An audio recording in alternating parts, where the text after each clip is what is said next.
guys, Axel from Pedal Electric here. Today I'm going to show you how to remove your seat. You may have to remove your seat to inspect some wiring under here. Maybe you need to change a sensor, or maybe you need to take a photo of the serial number on your controller. All of that can be accessed through the seat, so we'll have to remove the seat to do that. The first steps to remove the seat, you're going to unlock your battery here. And this is going to be used with the long key that you've received in your package. This is going to be the battery lock key. So you'll want to unlock your battery. Anytime that we remove the battery, you want to make sure that your battery is in the off position. So typically this is going to be this red switch here, and it's going to be flipped to the rear of the bike. Quick tip, put 2 thumbs right here on your rack, and then grab from the hole below and just pull out.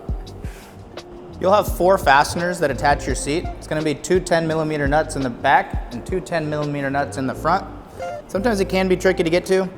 You can use a socket, or you can use a wrench. The wrench is a little trickier, but it is possible with just the wrench without the socket.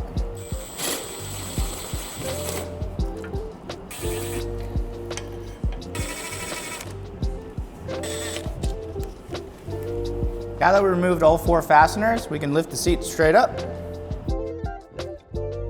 That is the removal of your seat. You're going to line up the front and the rear with the holes, and then insert your seat back on just like this.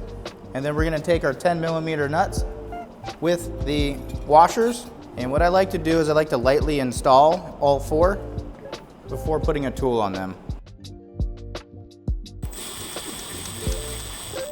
Just like the removal process, we're going to make sure the battery is in the off position when we go to install. And you're going to have the 2 rails here.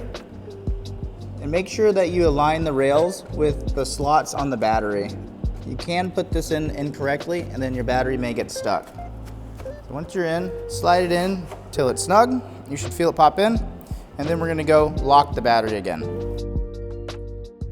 Thank you for watching our how-to video. If you have any other questions, comments, or concerns, you go ahead and hit the link below and reach out to us directly at the tech support department.